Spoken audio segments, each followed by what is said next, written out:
Hello everyone, welcome to my class. तो हम लोग हिस्ट्री का first chapter the rise of nationalism in Europe के बारे में पढ़ रहे थे। तो अब तक के क्लास में हम लोग जर्मनी यूनिफिकेशन के बारे में डिस्कस कर चुके हैं। उसके बाद जो नेक्स्ट आता है वो है इटली यूनिफाइड। तो आज के क्लास में हम लोग डिस्कस करेंगे कैसे जो इटली था वो यूनिफाई हुआ था। So like Germany, Italy too had a long history of political fragmentation.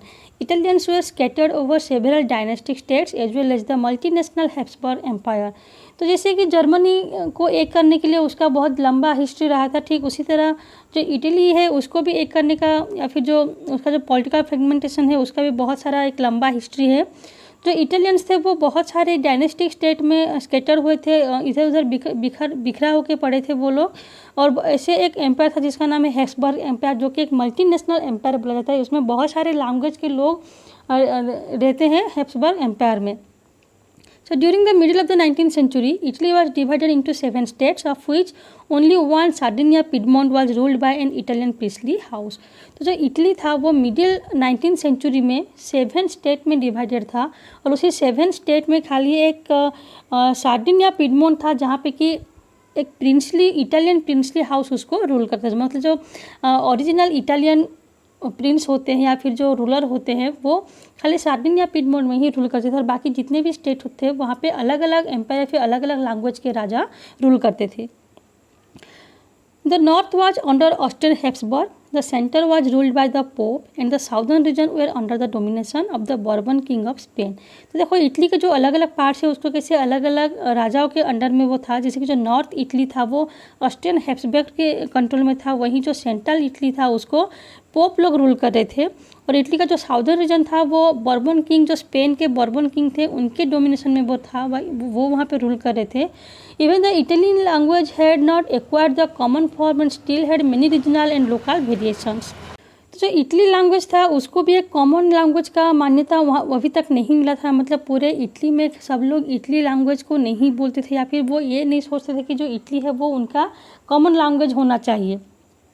तो वहाँ पे बहुत सारे रीजनल और लोकल वेरिएशंस लैंग्वेज में भी देखने को मिल रहा था। So during the 1830s, Giuseppe Mazzini had sought to put together a coherent program for a unitary Italian republic. He had also formed a secret society called Young Italy for the dissemination of his goals. तो जो Giuseppe Mazzini थे वो बहुत सारे coherent programme organise किए थे ताकि वो इटली को एक कर पाए, या फिर जो यूनिटरी इटालियन रिपब्लिक है उसको उसके उनके जो एम है उसको अचीव करने के लिए उन्होंने बहुत सारे प्रोग्राम शुरू किए थे। उन्होंने 2 सीक्रेट सोसाइटी भी फॉर्म की थी जिसका नाम था एक यंग इटली और एक था जो तुम लोग पहले पढ़ चुके हो, young Europe. So the failure of revolutionary uprising both in 1831 and 1848 meant that the mantle now fell on the Sardinia Piedmont under its ruler King Victor Emmanuel II to unify the Italian states through wars. तो जब माजी ने अपने बहुत सारे चेष्टा के बाद बहुत सारे ट्राई करने के बाद भी जब वो फेल हो गए थे अपने गोल को अचीव करने के लिए, तो जो रिवोल्यूशन हुए थे, एक था 1831 को, दूसरा हुआ था 1848 को। तो दोनों ही रिवोल्यूशन फेल हो गए थे, और फेल होने के बाद इटली को एक करने का जो रेस्पॉन्सिबिलिटी था वो किंग विक्टर इमानुएल II जो कि सार्डिनिया पिडमोंट के राजा थे, जहाँ पे कि इटालियन प्रिंसली हाउस रूल करता था। तो उनके किंग थे Victor Emmanuel II।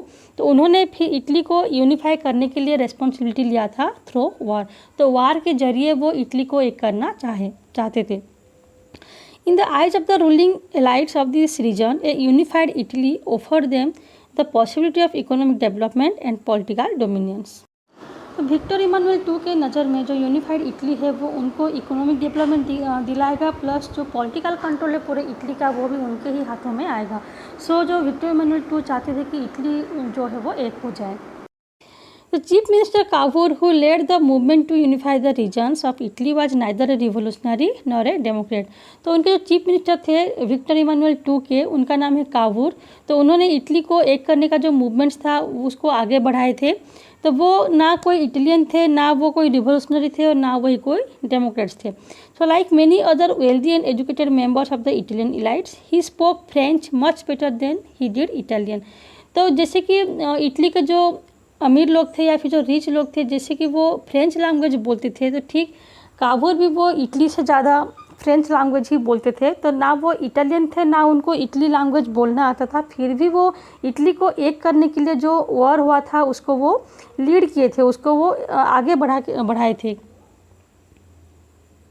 Through a tactful diplomatic alliance with France, engineered by Cavour, Sardinia-Piedmont succeeded in defeating the Austrian forces in 1859। तो अपने बुद्धि और अपने चालाकी के जरिए जो काबूर थे, उन्होंने 1859 में ऑस्ट्रियन फोर्सेस को हराने में सक्सेस हुए थे। और जो इटली का जो नॉर्दर्न पार्ट था, जहाँ पे कि ऑस्ट्रियन हैब्सबर्ग एम्पायर रूल करता था, तो उनको हराने में वो कामयाब हुए थे और नॉर्थ इटली को वो विक्टर इमैनुअल टू के कंट्रोल में लाने में वो सक्सेस हुए थे।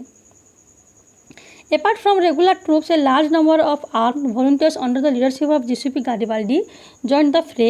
In 1860, they marched into South Italy and the Kingdom of the Two Sicilies and succeeded in winning the support of the local peasants in order to drive out the Spanish। उसके बाद जो जिउसेप्पे गारिबाल्डी, उन्होंने भी voluntarily युद्ध में शामिल हुए थे इटली को एक करने के लिए। तो बहुत सारे आर्म्ड वॉलंटियर्स गारिबाल्डी के लीडरशिप में ज्वाइन किए थे इस युद्ध में। उन्होंने 1860 में इटली के साउथ की तरफ मार्च किए थे, जहाँ पे कि जो किंगडम ऑफ टू सिसिली, जो कि बॉर्बन किंग ऑफ स्पेन के कंट्रोल में था, तो वहाँ से वो स्पेन रूलर को बाहर निकालने में सक्सेस हुए थे और उसको इटली का जो कंट्रोल था स्पेन के रूलर के हाथों में, उसको वो निकाल लाए थे और विक्टर इमानुएल के टू के हाथों में देने में वो सक्सेस हुए थे। In 1861, Victor Emmanuel II was proclaimed king of unified Italy। तो 1861 को जो 1861 को विक्टर इमानुएल II को पूरे इटली का राजा प्रोक्लेम किया गया था, उनको पूरे यूनिफाइड इटली का एम्परर घोषित किया गया था। However, much of the Italian population, among whose rates of illiteracy were very high, remained blissfully unaware of liberal nationalist ideology। तो जो इटली के बहुत सारे जो लोग थे, पीपुल थे, या वैसे जो सिटीजन्स थे, वो गरीब पीजेंट्स लोग थे या फिर बाकी जो वर्कर्स लोग थे, तो वो बहुत ज़्यादा इलिटरेट थे, वो उनको पढ़ना लिखना नहीं आता था। तो वो उनका जो आइडिया था नेशनलिस्ट का, जो आइडियोलॉजी होता है या फिर उनका जो आइडिया होता है, उसके बारे में वो उतने अवेयर नहीं थे या फिर वो उनको कुछ पता नहीं था। The peasant masses who had supported Garibaldi in southern Italy had never heard of Italia and believed that La Italia was Victor Emmanuel's wife। तो उन्होंने कभी इटालिया के बारे में भी नहीं सुना था। जो पीजेंट्स लोग थे, उन्होंने इटालिया का नाम भी कभी नहीं सुना था। तो वो पहले ये सोचते थे कि जो ला इटालिया है वो विक्टर इमानुएल टू के वाइफ है।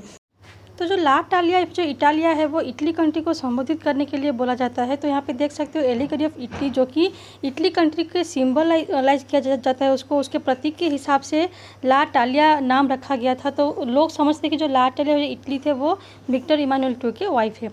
तो ये था इटली यूनिफिकेशन के बारे में। जो यहाँ पे देख सकते हो कि जो लीडर्स है माजिनी, कावूर और गारिबाल्डी, तो इटली यूनिफिकेशन में इन तीनों लीडर्स का बहुत ही इंपॉर्टेंट रोल था।